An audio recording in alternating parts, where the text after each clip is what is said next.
So if you've been experiencing neck pain for a long time, a lot of it may be because the motion sensors in your neck are not firing correct. So in this video, I'm going to show you guys 3 exercises you can do to help improve the motion sensors in your neck, aka the proprioceptors, which ultimately can help neck pain in many cases. So listen up.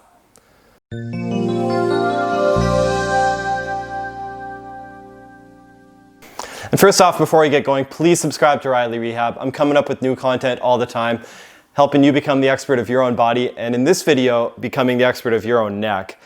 So let's get to it. There's been more and more research lately showing that the neck pain seems to be connected with poor motion sensors in your neck, also known as proprioceptors. Before I get into this, I'm just going to explain to you, those of you who may not know, proprioceptors are your body's motion sensors. The best way I could explain this is if I told somebody to raise their arm up 90 degrees, you could do it with your eyes open, but if you close your eyes and did the exact same thing, you could still look and you'd know your arm was up 90 degrees. You wouldn't have to have your eyes open to check and be like, oh, it's 90 degrees, oh, it's 80 degrees. And that's because you have these proprioceptors, in this case in your arm, but you also have them all throughout your body around all your joints and muscles. However, what can happen is when people have any strains and sprains or injuries, you can actually cause damage to those motion detectors, aka proprioceptors, and then that causes a lot of more wackier movements, which sometimes can actually make pain worse as well.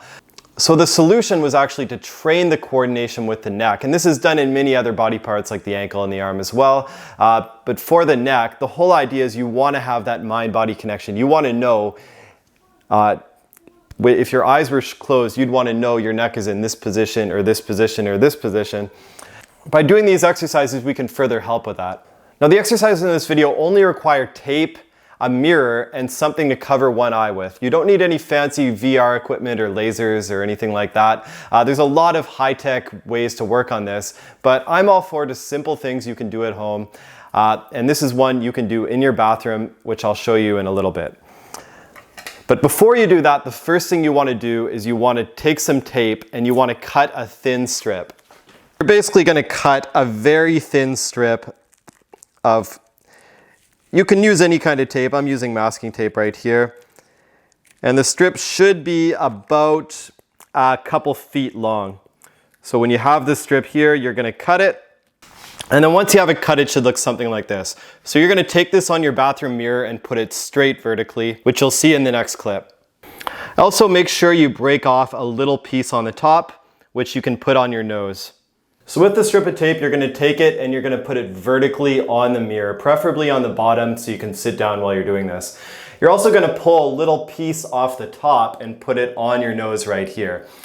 The reason is you want to be able to sit down facing the mirror and feel that this line on your nose lines directly up with the line on the mirror. And this is really important because this will help you know where your body is in space and whether you're doing it right or you're doing it wrong. Secondly, you might have seen me squinting my eye, and that's important because you want to always have one eye closed or covered while doing these. Some people will squint one eye, however, I find that a little uncomfortable, so what I prefer to do is take a toque. You could also take a headband or an eye patch and cover up one of your eyes, preferably your eye that can't see as well being covered so your eye with better vision can see. And then using that, you want to get into a position where the two lines are lined up right in the center. Now from this position, some people might even find it challenging just to line up these two things at all. And if you're shaky, even doing that could be a good exercise in itself. So if you do need to do that for a little while, just get used to this, feel free. But most of you are going to be used to this right off the bat. So we'll get into the first exercise here, which is basically keeping the two lines lined up here and then looking up slowly and then looking down slowly here while keeping the line within the bigger line in the mirror. Now, you are a little bit limited as far as your vision, as far as how high you can go. For example, I can't go all the way down here because I can't see jack when I look up. So you do want to go as far as you can range of motion wise, but you also want to be mindful of both the comfort with your neck as well as what you can see. With this, I would recommend doing this 20 to 30 times in a row. and do 3 sets of these every time you do one of these sessions. For all these exercises, I would recommend doing 3 sets of 3 a day if possible. It does take quite a few repetitions to get this, this mind-body connection down. But the whole idea with this is you're just rebuilding that ability to sense where your neck is in space and to just have that really good, I guess you could say, head-neck coordination, which in many cases can help decrease pain. If you want to make it harder, of course, feel free to increase the speed, but don't just go from 0 to 100 on this. I would say go from maybe 0 to 20, then 0 to 30, and then make sure that for the most part, you're able to stay within the lines. So that's the first exercise. The second one involves you starting with the lines lined up and then looking away, either to the left or the right, and then looking back to line them back up. Ideally, you should have it so you look away, and then when you look back, right away it goes right into the line. You shouldn't be overshooting where it goes out too far and then back in, so it would look like this. I'm exaggerating, obviously. Or undershooting where you go in and you're shy and then you got to correct it by going a little further. It should be one smooth motion all the way in.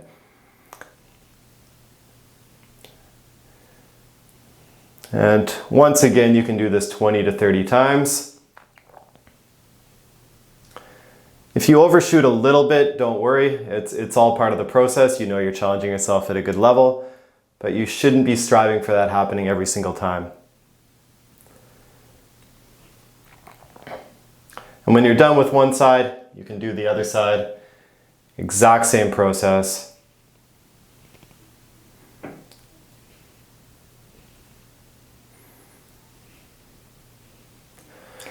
Now, as you get used to this, one thing I do recommend people do is actually for the last 5 repetitions, instead of you having your eyes open the entire time, you're going to start with your eyes open here when you go out, but then you're going to close your eyes and then return it, and then see how well your body is able to return to that position with your eyes closed, because this will really carry over to you not having to rely on your vision and instead using your proprioceptors in your neck to tell you where to go.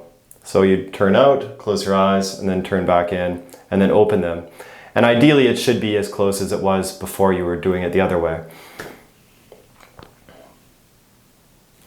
Another thing that's important to do, and this is a good progression, is instead of doing all 3 sets sitting dead center, you can actually start in the center for the first set, and for the second set, you can wiggle your bum about 6 inches to the left. I'm just moving my body just so I can be in position for the third one. But then you start here on the side, and then this would be your starting point where they're lined up. And from here, you're going to turn out and then turn back in. And because you have a different start point, this makes it a different exercise and often should help it carry over more to real life activities. Because in real life, you're not always sitting with your neck in a neutral position. And of course, you can do this on the other side. You can also play with it too as far as how far out you go. Once again, this is something 20 to 33 sets, doing 3 times a day. Now the third one, and in my opinion, this is the most challenging of the 3. This might not even seem like a neck exercise on the surface, but believe you me, it is. What you're gonna do here is you're gonna sit yourself nice and tall, line up the 2 lines as always, but instead of turning your neck, you're gonna keep your head, or instead of turning your head rather, you're gonna keep your head as still as possible, and you're gonna twist at the shoulders underneath your head. So you're still rotating at the neck, but instead of turning at the head, you're turning at the body, and you're trying to constantly keep it lined up. I actually find this one the hardest of the 3 to do personally, and probably one that I need to do the most. But this one is a constant battle of you using those proprioceptors in your neck to help keep those 2 lines in line.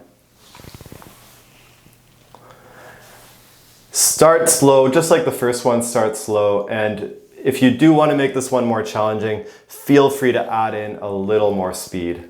I'm trying not to go too fast because I don't want to knock down the camera.